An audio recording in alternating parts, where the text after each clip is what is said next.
Good morning, everyone. I'm going to be looking at making the screw slider block for activity 132.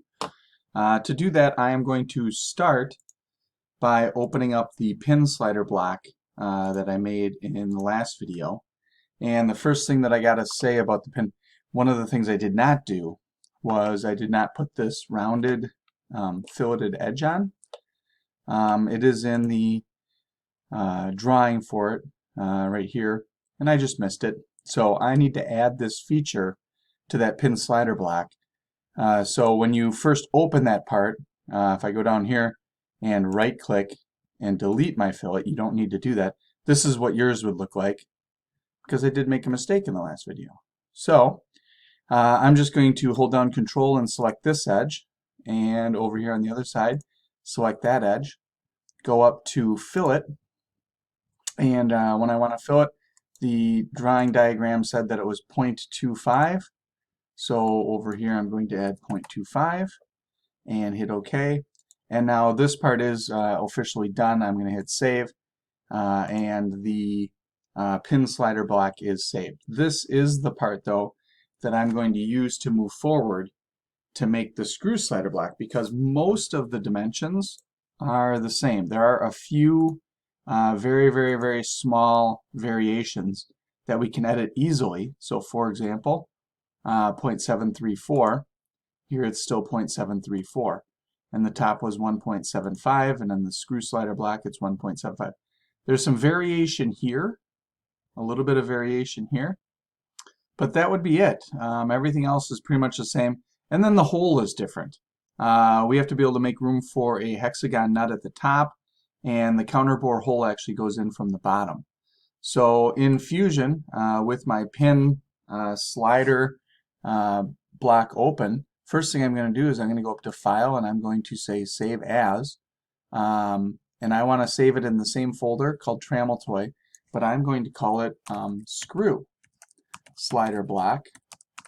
So I now have a new part that's going to be based on the first one, and it's just going to be, so it's a screw slider block up here. And then the very first thing that I do need to do is delete that fillet that I just put in there. Since I don't need this document anymore, I'm just going to delete it. If you notice, this one has very square edges. So right down here, the very last feature that I did was the fillet. So if I right click on fillet, go up to delete, turns it back into that really nice square part. And then I might as well go ahead and fix the other things that are slightly different in the drawings.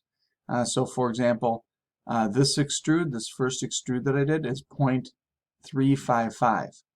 And if I find that extrude, now if you don't know exactly where it is, you can go all the way back to the start, and you can kind of step through your timeline and say, okay, what did we do when this was made? So there it is.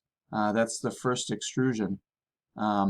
And in this one, it's supposed to be, I'll right-click, Edit Feature, 0.355, and you can see in the first block it was 0.375.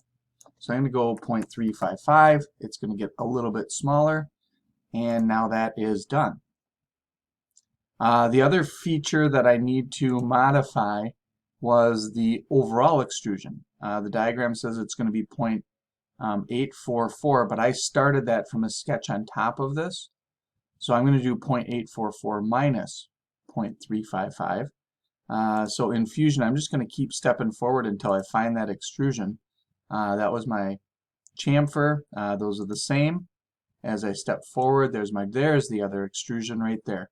So this one, if I right-click, Edit Feature, should be, so you can see how I did it in the last video, should be, according to the diagram, 0.844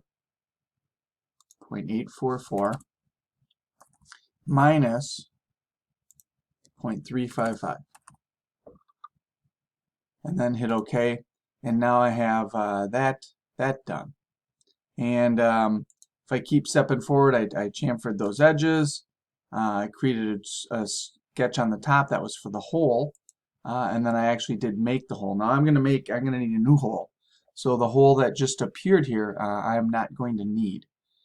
So if I don't need that hole, I'm going to go down here. I'm going to right click, go up to delete, and that is now gone. The sketch is still there though, the sketch that I used to make that, so we might as well use that sketch to put in the hexagon.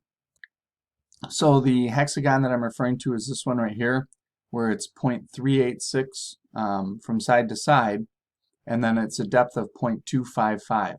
So I got to put that right on top of my screw slider block. And one of the things that I noticed was my part here still says pin slider block. So if I double click there, I can rename that. You don't have to do anything other than that. So I'm just going to rename it screw slider block, and then expand that menu. And then where it says sketches, I can turn any one of the sketches on. Like this was the original sketch that I used down at the bottom. So not only do you have the timeline down here, but you have these sketches on the side that you can turn on and off. And there's my sketch where I used that to make my hole before. I'm going to use that same point to center my hexagon on. So to do that, I'm going to right click on the sketch, edit the sketch, it's going to open it up, and then under create, under polygon, choose the top option, which is circumscribed polygon. And then once I do that, I have it, and I can just click on my center point, and I'm going to go 0.386. And if you notice, that's way bigger than it should look. That's because this is the diameter. And I need the radius in order to put that point in. So I'm just going to take my diameter and divide by 2 and hit enter, and that's going to give me the radius.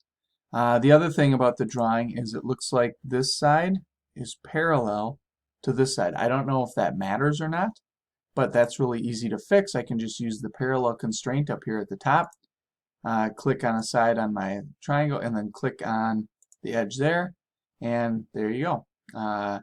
If you notice, everything turned to black because now that hexagon, it knows where it is, it knows where everything is. I can hit finish sketch, and all I need to do now is extrude that as a cut, which is going to go into the object, 0.255. And if you notice, that looks like it's coming out. So what I need to do is go back over here and put in a negative sign so that it goes down into the part, and then hit OK. And there is my hexagon feature on the top. So I'm well into getting this done. The only thing that I still need to do is put this screw, this counter bore screw on the bottom of it. So in Autodesk Fusion 360, I'm going to spin the part over to the bottom, and my sketch isn't visible anymore. I just turn that sketch back on so that I can see it on the top. And depending on how this is, you could really line that up really poorly if you're trying to like eyeball, well, where's the center of that hole? So there's a couple of things that I could do if I wanted to find that hole center really well. First thing, I'm going to create a sketch here. So highlight the bottom, create sketch, and it's going to orientate it so that I can create a sketch on it. I could put a point in exactly the same way that I did before, where I scrub on the top line, scrub on the sideline, and then when I go in, it's going to tell me, where those points are, the middle points are. And that's really easy, but I'm going to show you something that's a little bit more advanced. So to show you that, under the Create menu, down here there's something called Project. And this is going to project the geometry from one sketch onto the sketch plane that I'm currently working with. So I'm going to select Project, and then the thing that I actually want to project is that point right there. And it looks like it is projected. It says I've selected one thing, so it kind of turned purple there. You can see it. And it's good. I'm just going to hit OK. And when I hit OK, I should have that point now visible on this sketch plane. And if you notice, it's kind of a purple color. That just shows that it's linked to the original drawing up there. If I turn that original drawing up, my new point is still there. It is constrained because it knows where it is on the top plane. So the fact that it's purple is fine. I'm just going to hit finish sketch because I'm going to use that to make my my screw that goes all the way through. So up here I'm going to select hole. I'm going to go down here and select my point, and I get this giant hole. We want it to be a counter bore hole, and it's just a straight through hole, so we can select a flat part there. And then I do need to put in my dimensions for it. And the only dimension that I really know is this one. This one says it's 0.177 through. That's the only dimension that I have from this sheet right here. It says 0.177 through hole. It actually doesn't tell me any information about this little counter bore part. So I'm kind of shooting in the dark. I don't know exactly what that should be. And because I'm kind of shooting in the dark, I'm just going to make some things up. And later, if we have to edit this hole, we could come back and we can edit the whole feature and we can put it in. So it's a through hole.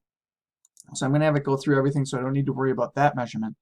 For the size of this, I'm going to have it be 0.386, which is the same size as the hexagon on the other side. Seems to make sense to me that the head of the screw and the nut that goes on would be the same size, but I'm not sure. And then for a depth, according to the drawing, this is from here to here is 0.355, and it doesn't go all the way to that. So I'm just going to go with 0.3, and say OK. And then I'm going to call that, kind of done. It's not going all the way through. I got the spot on the top. At this point, this is the final part. There's nothing else left to do. I don't think I've missed any dimensions anywhere for anything. So I'm just going to make sure that I do save it. So I'm going to click on the save button. And I now have in that folder, if I were to go to open, 3 parts: the pin slider block, the screw slider block, and the tramultoid base. Hope this helped you make the part.